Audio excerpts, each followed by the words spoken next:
राधे राधे दोस्तों, कैसे हैं आप सब।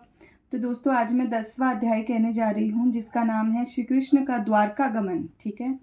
शौनक जी ने पूछा, धार्मिक शिरोमणि महाराज युधिष्ठिर ने अपनी पैतृक संपत्ति को हड़प जाने के इच्छुक आतताइयों का नाश करके अपने भाइयों के साथ किस प्रकार से राज्य शासन किया और कौन कौन से काम किए, क्योंकि भोगों में तो उनकी प्रवृत्ति थी ही नहीं।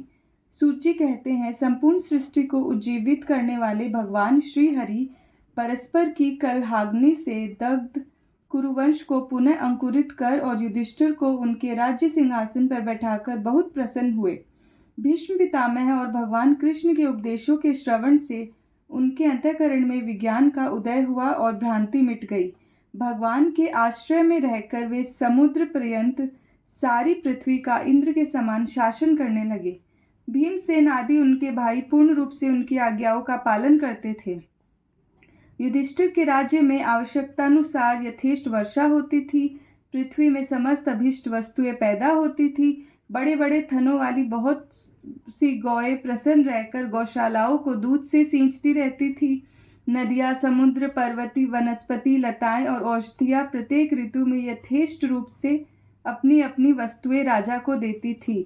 अजातशत्रु महाराज युधिष्ठिर के राज्य में किसी प्राणी को कभी भी आदि व्याधि अथवा दैविक, भौतिक और आत्मिक क्लेश नहीं होते थे। अपने बंधुओं का शोक मिटाने के लिए और अपनी बहन सुभद्रा की प्रसन्नता के लिए भगवान कृष्ण कई महीनों तक हस्तिनापुर में ही रहे। फिर जब उन्होंने राजा युधिष्ठिर से द्वारका जाने की अनुमति मांगी, तब राजा ने उन्हें अपने हृदय से लगाकर स्वीकृति दे दी। भगवान उनको प्रणाम करके रथ पर सवार हुए। कुछ लोगों ने उनका आलिंगन किया और कुछ ने प्रणाम। उस समय सुभद्रा, द्रौपदी, कुंती, उत्तरा, गांधारी, धृतराष्ट्र, युयुत्सु, कृपाचार्य, नकुल, सहदेव, भीमसेन, धौम्य और सत्यवती आदि सब मूर्छित से हो गए। वे कृष्ण का विरह नहीं सह सके।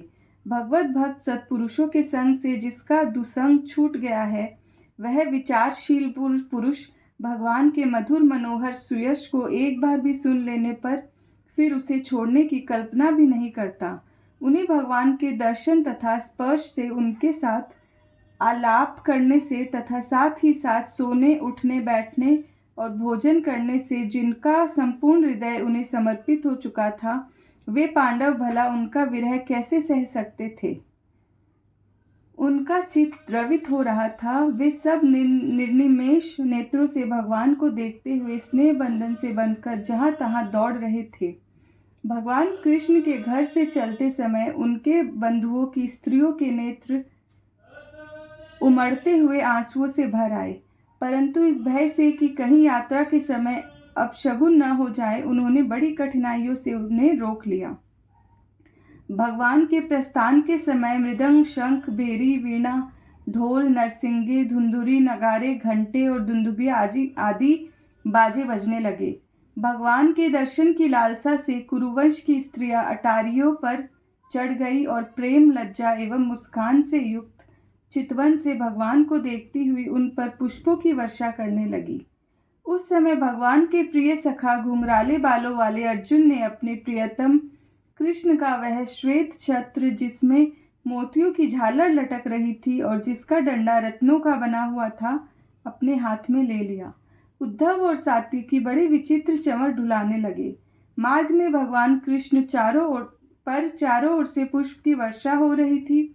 बड़ी ही मधुर झांकी थी। जहाँ तहाँ ब्राह्मणों के दिए हुए सत्य आशीर्वाद सुनाई पड़ रहे थे।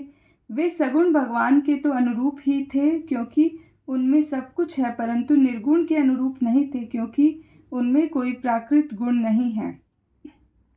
हस्तिनापुर की कुलीन रमणियां, जिनका चित्त भगवान श्री कृष्ण में रम गया था, आपस में ऐसी बातें कर रही थी जो सबके कान और मन को आकृष्ट कर रही थी। वे आपस में कह रही थी, सखियों, ये वे ही सनातन परम पुरुष है जो प्रलय के समय भी अपने अद्वितीय निर्विशेष स्वरूप में स्थित रहते हैं। उस समय सृष्टि के मूल ये तीनों गुण भी नहीं रहते। जगदात्मा ईश्वर में जीव भी लीन हो जाते हैं और महत्वादि समस्त इंद्रियां अपने कारण अव्यक्त में सो जाती है।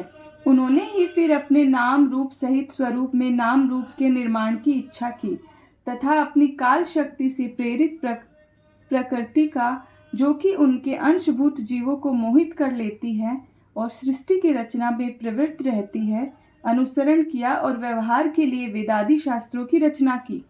इस जगत में जिसके स्वरूप का साक्षात्कार जितेंद्रिय योगी अपने प्राणों को वश में करके भक्ति से प्रफुल्लित निर्मल हृदय में किया करते हैं, ये कृष्ण वही साक्षात परम ब्रह्मा है। वास्तव में इन्हीं की भक्ति से अंतःकरण की पूर्ण शुद्धि हो जाती है, योगादि के द्वारा नहीं। सखी, वास्तव में ये वही है जिनकी सुंदर लीलाओं का गायन वेदों में और दूसरे गोपनीय शास्त्रों में व्यासादि रहस्यवादी ऋषियों ने किया है, जो एक अद्वितीय ईश्वर है और अपनी लीला से जगत की सृष्टि, पालन तथा संहार करते हैं, परंतु उनमें आसक्त नहीं होते। जब तामसी बुद्धि वाले राजा अधर्म से अपना पेट पालने लगते हैं, तब यही सत्वगुण को स्वीकार कर ऐश्वर्य, सत्य, रित, दया और यश प्रकट करते और संसार के कल्याण के लिए युग युग में अनेकों अवतार धारण करते हैं। अहो, यह यदुवंश परम प्रशंसनीय है, क्योंकि लक्ष्मीपति पुरुषोत्तम श्री कृष्ण ने जन्म ग्रहण करके इस वंश को सम्मानित किया है। यह पवित्र मधुवन भी अत्यंत धन्य है, जिसे इन्होंने अपने शैशव एवं किशोरावस्था में घूम फिर कर सुशोभित किया है। बड़े हर्ष की बात है कि द्वारका ने स्वर्ग के यश का तिरस्कार करके पृथ्वी के पवित्र यश को बढ़ाया है। क्यों न हो, वहाँ की प्रजा अपने स्वामी भगवान कृष्ण को, जो बड़े प्रेम से मंद मंद मुस्कुराते हुए उन्हें कृपा दृष्टि से देखते हैं, निरंतर निहारती रहती है। सखी, जिनका इन्होंने पाणी ग्रहण किया है, उन स्त्रियों ने अवश्य ही व्रत, स्नान, हवन आदि के द्वारा इन परमात्मा की आराधना की होगी, क्योंकि वे बार बार इनकी उस अधर सुधा का पान करती है, जिसके स्मरण मात्र से ही व्रजबालाएं आनंद से मूर्छित हो जाया करती थी। वे स्वयंवर में शिशुपाल आदि मत वाले राजाओं का मान मर्दन करके, जिनको अपने बाहुबल से हर लाए थे तथा जिनके पुत्र प्रद्युम्न, सांब, आंब आदि है, वे रुक्मणी आदि 8 पटरानियां और भौमासुर को मारकर लाई हुई जो इनकी हजारों अन्य पत्नियां हैं, ये वे वास्तव में धन्य हैं, क्योंकि इन सभी ने स्वतंत्रता और पतिव्रता से रहित स्त्री जीवन को पवित्र और उज्जवल बना दिया है। इनकी महिमा का वर्णन कोई क्या करे। इनके स्वामी साक्षात कमल नयन भगवान कृष्ण हैं, जो नाना प्रकार की प्रिय चेष्टाओं तथा पारिजातादि प्रिय वस्तुओं की भेंट से इनके हृदय में प्रेम एवं आनंद की अभिवृष्टि करते हुए कभी एक क्षण के लिए भी इन्हें छोड़कर दूसरी जगह नहीं जाते। हस्तिनापुर की स्त्रियां इस प्रकार बातचीत कर ही रही थी कि भगवान कृष्ण मंद मुस्कान और प्रेम पूर्ण चितवन से उनका अभिनंदन करते हुए वहां से विदा हो गए। अजात शत्रु युधिष्ठिर ने भगवान कृष्ण की रक्षा के लिए हाथी, घोड़े, रथ, पैदल सेना उनके साथ कर दी। उन्हें स्नेहवश शंका हो आई थी कि कहीं रास्ते में शत्रु इन पर आक्रमण ना कर दे। प्रेम के कारण कुरुवंशी पांडव भगवान के साथ बहुत दूर तक चले। वे लोग उस समय भावी विरह से व्याकुल हो रहे थे। भगवान कृष्ण ने उन्हें बहुत आग्रह करके विदा किया और सात्यकी, उद्धव आदि प्रेमी मित्रों के साथ द्वारका की यात्रा की। शौनक जी वे कुरुंजांगल, पांचाल, शूरसेन, यमुना के तटवर्ती प्रदेश, ब्रह्मावृत, कुरुक्षेत्र, मत्स्य, सारस्वत और मरुधन्व देश को पार करके सौवीर और आभिर देश के पश्चिमानर देश में आए। उस समय अधिक चलने के कारण भगवान के रथ के घोड़े कुछ थक से गए थे। मार्ग में स्थान स्थान पर लोग उपहार आदि के द्वारा भगवान का सम्मान करते। सायंकाल होने पर वे रथ पर से भूमि पर उतर आते और जलाशय पर जाकर संध्या वंदन करते। यह उनकी नित्य चर्या थी। राधे राधे दोस्तों, अब अगला अध्याय मैं दूसरे दिन कहूँगी, 11वां अध्याय।